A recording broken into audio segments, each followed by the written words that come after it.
देखिए, कांग्रेस की जो जीत की बात है उसमें दो महत्वपूर्ण सीटें जो थी, दिल्ली से लगती हुई सोनीपत की सीट है और चंडीगढ़ से लगती हुई अंबाला की सीट है। और पहली बार आपको देखिए हम दो नेताओं से मुलाकात कराते हैं, नवनिर्वाचित सांसदों से एक साथ एक फ्रेम में बातचीत कराते हैं। सबसे पहले ब्रह्मचारी जी, आपको बधाई, बहुत बहुत शुभकामनाएं आपको। बड़ी शानदार जीत, वो भी सोनीपत जैसी सीट पे। मार्जिन बहुत ज्यादा नहीं रहा, फाइट लास्ट तक रही।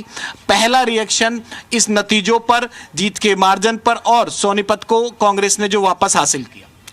देखिए, सोनीपत लोकसभा की सभी जनता को, मतदाताओं को, हमारे नेताओं को, हमारे विधायकों को, कांग्रेस के कार्यकर्ता को मैं बधाई देना चाहता हूं कि हुड्डा साहब के नेतृत्व में हमने ये चुनाव लड़ा और इसमें पूरी सफलता कांग्रेस को मिली। मैं हाईकमान का और विशेष करके हमारे पूर्व मुख्यमंत्री श्रीमान भूपेंद्र हुड्डा साहब को धन्यवाद देना चाहता हूं कि मेरे जैसे छोटे कार्यकर्ता को इतना बड़ा सम्मान दिया। और कार्यकर्ता कहाँ छोटे, आप लड़ते रहे हैं, हरिद्वार से तमाम चुनाव आपने लड़े हैं, लेकिन हरियाणा में आए और एक लगातार सवाल आपका पीछा करता रहा और आपके जो अपोनेंट थे बीजेपी वाले, लास्ट तक यही एक नैरेटिव कहीं ना कहीं एक सवाल उठाते रहे कि आप बाहर के हैं। अब उसके बाद उस चीज का भी जवाब दीजिए और अभी आप लाइव हैं। मैं कहना चाहता हूँ, मेरा जन्म पिलूखेड़ा ब्लॉक के गांगुली गांव में हुआ है। मेरे भारतीय जनता पार्टी के साथी मेरा घर तक जानते हैं, चाहे बड़ोली जी हों। क्यों कहा गया ऐसा बार बार? देखिए, चुनाव राजनीति में हर आदमी करता है, ठीक है।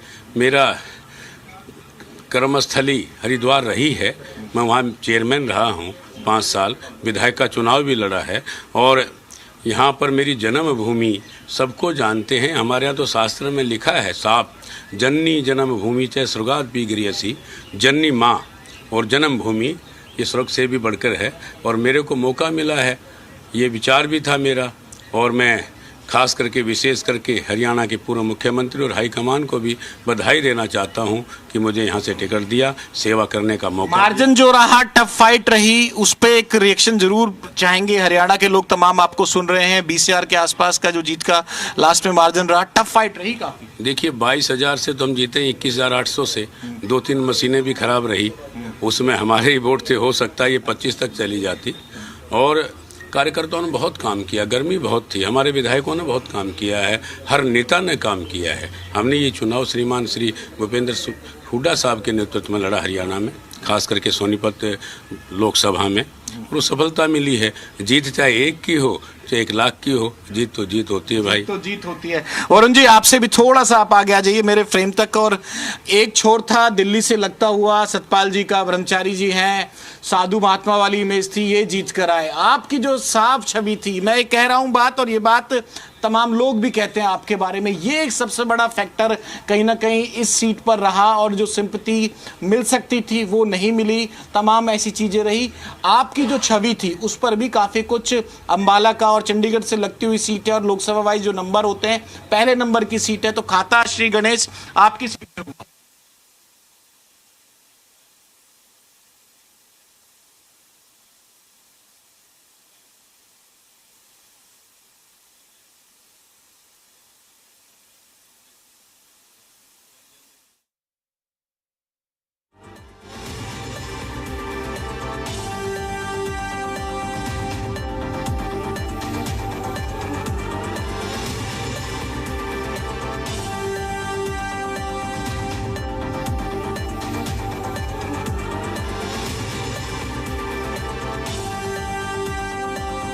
उसके बाद हमारे मुख्यमंत्री जी हैं प्रदेश के, उनका भी गांव भी और उनकी जहां से वो पहले चुनाव लड़े हैं, और उसके बाद हमारे मंत्रीगण भी हैं, तो ठीक है, उन्होंने भी अपना चुनाव लड़ा, मेहनत की है, और हमारे साथ जो है जन जन की आवाज़ थी, जन जन का साथ था। सतपाल जी, आपसे एक सवाल जरूर लेना है, नवनिर्वाचित सांसद हैं, आपने ऐसी जीत दर्ज की और ये बीजेपी में जो कहते हैं ना, भानुमति का जो कुनवा था उनका, उसमें ही विद्रोह कर दिया, क्योंकि ये तो कहा बड़ोली साहब ने साफ तौर पे कि फलाने आदमी ने मेरी मदद नहीं की। तो भीतरघात के आरोप तो आप लोगों पर लगते थे कांग्रेस के, ये एक ऐसी सीट नजर आई कि भीतरघात के आरोप बीजेपी वालों पर लग गए।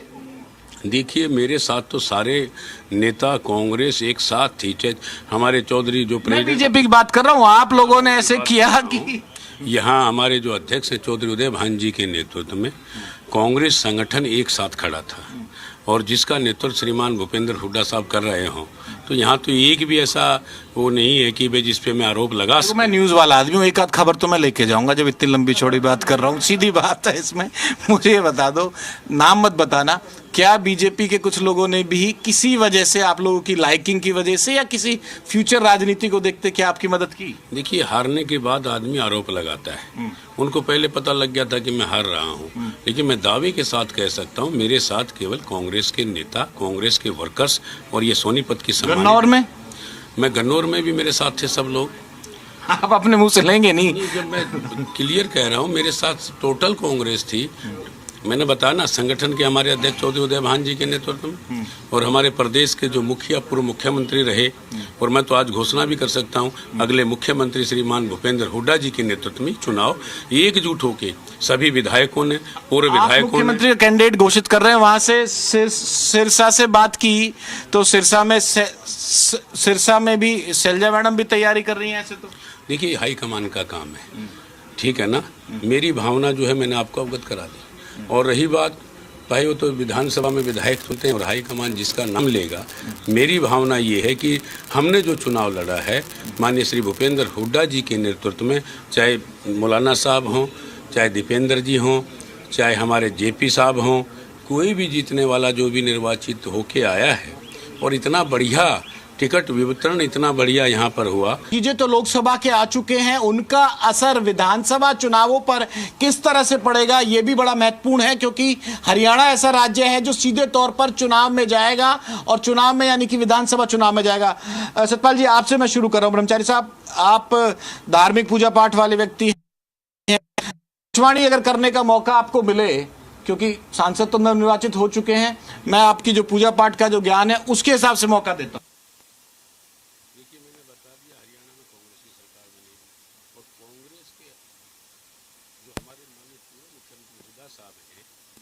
हमें चौधरी भूपेंद्र सिंह हुड्डा सीएम बनेंगे, और हमारी भी भावना है। ठीक, भावनाओं को तो सम्मान सभी जगह होता है, और मैंने तो बड़ोली साहब को 11 बजे बता दिया था 22,330 से सतपाल ब्रह्मचारी जीतेगा, उनको पूछ सकते हैं आप जाकर। अच्छा, पहले आप वरुण जी, आंकड़ा अभी अगर मैं बात करूं, मौजूदा नायाब सरकार जो है, क्या उस पर संकट है? हालांकि आप अब विधायक से सांसद हो गए हैं तो आपकी विधायकी जाएगी और एक नंबर जो कांग्रेस का कम हो जाएगा, ऐसे में अंकगणित क्या कहता है मौजूदा सरकार के लिए? मलिक साहब भी हमारे साथ बैठे हैं। देखिए, अभी यही है क्योंकि जेजेपी ने भी अपना समर्थन वापस ले लिया था, हमारे जो इंडिपेंडेंट विधायक हैं उन्होंने भी समर्थन वापस ले लिया था, तो अल्पमत में तो है ही है। और हम तो कह रहे हैं, कांग्रेस पार्टी ने तो मांग करी है कि भी फ्लोर पे टेस्ट कराओ ना, दूध का दूध, पानी का पानी। नंबर क्या है, मैं समझना चाहूँ, क्योंकि राजनीतिक आप लोग भी। वो तो मलिक साहब क्या नंबर लगता है आप विधायक? नंबर आज के दिन 88 मेंबर्स हैं, और उसमें 41 जो है बीजेपी के पास है, तो बाकी का तो अभी कोई फ्लोर टेस्ट पे ही पता लगेगा वो किधर जाएंगे। क्योंकि हालात ये है कि बीजेपी के मेंबर्स भी साथ नहीं देना चाहते, हालत इतनी बुरी हालत होगी बीजेपी की। कांग्रेस फ्लोर टेस्ट के लिए मांग करेगी जोरदार तरीके से, आप लोग कहोगे? ये तो मुख्यमंत्री, पूर्व मुख्यमंत्री हुड्डा साहब जो अपोजिशन के लीडर हैं, वो डिसाइड करेंगे। हम तैयार बैठे हैं, जैसे हुड्डा साहब कहेंगे वही। आप लोगों की इंटरनल असेसमेंट में क्या है, कितने सेटिस्फाई हो, या लगता था कि सर 5-5 से ज्यादा भी सीट हो सकती थी? बिल्कुल चाह रहे थे बहुत कम से, जैसे राजबब्बर साहब हैं, राव दान सिंह हैं, बहुत कम मार्जिन से हारे। तो लोकसभा में 40-30 हजार का कोई मार्जिन नहीं होता वैसे, कुछ भी हो सकता है, लेकिन चुनाव बढ़िया लड़ा दोनों ने, दोनों वरिष्ठ नेता हैं। राजबब्बर साहब तो लास्ट तक आगे चलते रहे, और राव दान सिंह जी भी बहुत अच्छा चुनाव लड़े सब। सतपाल जी, एक सवाल जरूर समझाइए कि जो 5-5 की बराबरी का मुकाबला है, 46 विधानसभा जीती है कांग्रेस ने, 44 भाजपा ने जीती है, उसका एज, उसके मायने, उसका संदेश विधानसभा में कितना असर डालेगा? मैं आ रहा हूं सर आपके पास। डबल इंजन की सरकार थी जब 5 रह गई उनकी, मोदी जी ने क्या क्या नहीं कहा, क्या क्या हमारे मुख्यमंत्री और पूर्व मुख्यमंत्री खट्टर साहब ने अयोध्या में हार गए, जहाँ राम मंदिर का इतना बड़ा था। आपने कहीं सुना राम मंदिर बनाया इन्होंने वोट दे दो? हमारे जो धार्मिक शंकराचार्य, चारों शंकराचार्यों ने एक साथ विरोध किया था कि अभी इसका उद्घाटन का समय नहीं है, मुहूर्त ठीक नहीं है। उसका नतीजा निकला है कि अयोध्या में उनका नुमाइंदा हार गया। और यूपी का हाल देख सकते हैं। यूपी में आप 30-32 सीट आई है भाजपा की, जो कह रहे थे हम 60 पार जाएंगे, ये भगवान। बीजेपी ने तो नतीजा सबसे ज्यादा जो चौंकाने वाला रहा वो उत्तर प्रदेश में ही रहा। तभी तो मैं कह रहा हूँ कि भाई भगवान राम की भी स्थापना सही मुहूर्त पे जिन्होंने ना कराई हो मंदिर की, और एक नारा शगुन खराब हो गया इनका। शगुन तो खराब था, एक नारा दिया था हम राम को लाए हैं। अरे कम से कम ये तो सोच लो, राम हमको लाए हैं या हम राम को लाए हैं। फायर किया इन लोगों को। एक बार कुछ भी कह दें भगवान बना देंगे। जी विधायक जी, आप कुछ कह रहे थे? देखिए, जहाँ तक असेंबली का क्वेश्चन है, पिछली बार लोकसभा में कांग्रेस पार्टी की एक भी सीट नहीं थी, लेकिन विधानसभा में 31 सीट आई। यही तो भाजपा वाले भी कह रहे हैं कि भाई जवाब तो पलट जाता है, ज्यादा खुश मत हो आप लोग। 31 सीट आई। हाँ, आज भी अंडर करंट ये है कि आम आदमी के दिमाग में ये आ चुके हैं कांग्रेस की सरकार बहुमत से आएगी। 75 पार बीजेपी की नहीं, कांग्रेस का 75 पार। 75 पार का नारा कांग्रेस का दे रहे हैं। ये अपने आप आ गया, लोग दे रहे हैं। अब एक सवाल इसमें जरूर पूछूंगा, आप लोग सब आज बड़े अच्छे मूड में बेबाकी से बात कर रहे हो। कांग्रेस का पेच ये फंस जाता है कि भाई इसकी लीडरशिप में लड़े, उसकी लीडरशिप में लड़े, वो पेच आपस में जो गुत्थी करता है और कांग्रेस ही कांग्रेस की विरोधी हो जाती है। लीडरशिप कांग्रेस हाईकमान की होगी, जिसको वो टिकट देंगे, जिसको वो आगे करेंगे, उसी के नेतृत्व में। चेहरा कौन होगा हरियाणा में, ये हाईकमान फैसला करेगा। लेकिन ये निश्चित है, आज के दिन भूपेंद्र सिंह हुड्डा जो है एक वाहिद लीडर है हरियाणा के कांग्रेस के। इससे बड़ा इस चीज के बड़े मैटर होंगे, फायदा होगा नुकसान होगा, क्या है कि भाई एक लीडरशिप में लड़ना, एक चेहरा घोषित करके लड़ना, क्या स्ट्रेटेजी कांग्रेस अपनाए सकती है? देखिए, सभी नेता जैसे आप जानना चाह रहे हैं, चाहे वो चौधरी भूपेंद्र सिंह हुड्डा जी हैं, चाहे हमारे उदय भान जी हैं, चाहे कुमारी शैलजा जी हैं, चाहे दीपेंद्र सिंह हुड्डा जी हैं, सभी कांग्रेस पार्टी के अंदर हैं। सब कांग्रेस पार्टी के लिए काम करते हैं, एक ही छतरी के नीचे रहते हैं। चेहरा जो होता है, चेहरा तो आप देखिए कि पिछली बार भी जो है, चाहे जितने भी चुनाव हुए हैं, चेहरा तो जैसे बताया कि विधायक दल जो है वो फाइनल करेगा, और चेहरा तो जनता ने बनाया हुए हैं, ठीक है। और बाकी जो है वो तो आप जानते हैं भली भांति कि विधायक दल फैसला लेता है और उसके बाद केंद्रीय नेतृत्व फैसला लेता है। मेरा सवाल सतपाल जी ये था कि किसी घोषित चेहरे के साथ जाने से कांग्रेस को फायदा होगा या फिर उसको चुनाव के बाद घोषित करने से फायदा होगा? ये हाई कमान का काम है बॉस, हमारा काम नहीं है। हमने अपनी भावना आपको बता दी है। कांग्रेस भी बड़े संभल के जवाब देती है। एक आखिरी सवाल, इस सब जीत के मायने और हरियाणा के लिहाज से सबसे बड़ा मुद्दा क्या क्लिक किया? मैं आप तीनों से सवाल है। बेरोजगारी का मुद्दा सबसे बड़ा हरियाणा में, किसान का मुद्दा है, व्यापारी का मुद्दा है, गुंडागर्दी का मुद्दा है, भ्रष्टाचार का मुद्दा है। ये सारे मुद्दे एकदम आपने देख रहे होंगे पूरे हरियाणा में जंगल राज है। इसको समाप्त करना कांग्रेस का पहला काम होगा। वरुण जी, क्या क्या मुद्दे रहे जो क्लिक कर गए? और क्योंकि केंद्र से ज्यादा मैंने एक आकलन किया था इस चुनाव में कि केंद्र के मुद्दों से ज्यादा आप हरियाणा के मुद्दों को लेकर चल रहे थे, और चुनाव कहीं ना कहीं केंद्र के मतलब यानी कि बीजेपी राष्ट्रीय स्तर पर और बीजेपी कांग्रेस राष्ट्रीय स्तर पर ज्यादा हरियाणा बीजेपी वर्सेस हरियाणा कांग्रेस था। और ये मैं असेस करके कह रहा हूँ, ऑन कैमरा कह रहा हूँ, जो मैंने आपके तमाम लोकसभाओं में जाकर महसूस किया, तो ये चुनाव बना, लोकल बना और हरियाणा का चुनाव बना। देखिए, तानाशाही के खिलाफ थे जनता, दुखी हो गए थे। तानाशाही, लोकतंत्र के अंदर तानाशाही का कोई स्थान नहीं है, जुमलेबाजी का कोई स्थान नहीं है। और जैसे अभी ब्रह्मचारी जी ने कहा, चाहे वो बेरोजगारी है, चाहे वो महंगाई है, चाहे वो बढ़ता हुआ नशा है, जैसे आपने हरियाणा की बात करी, बेरोजगारी पूरे देश में सबसे ज़्यादा हमारे प्रदेश में है। नशा इतना बड़ा है पिछले 10 सालों में इस भाजपा के राज में, कोई कंट्रोल नहीं हुआ। अपराध, भाई एनसीआरबी की रिपोर्ट है, मैं अपने पास से नहीं कह रहा है, जितना अपराध बढ़ा है, कहीं ना कहीं जनता सोचती है सरकार बनाई किस लिए।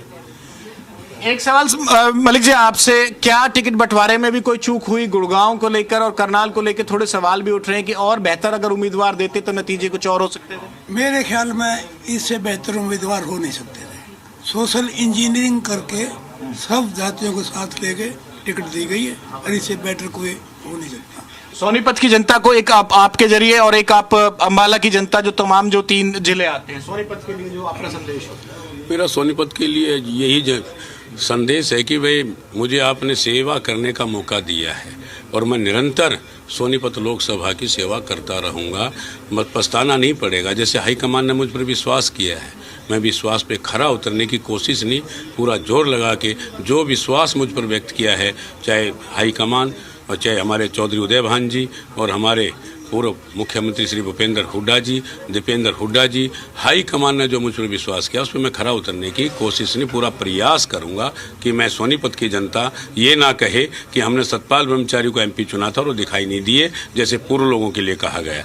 मैं हमेशा रात दिन सोनीपत लोकसभा में रह करके सेवा करूंगा। शुक्रिया हमसे बातचीत के लिए वरुण जी, बहुत बहुत शुक्रिया। तमाम जो विधायक भी हमारे साथ थे और 2 नवनिर्वाचित सांसद भी थे। Back to the studio. शुक्रिया विनोद आपका।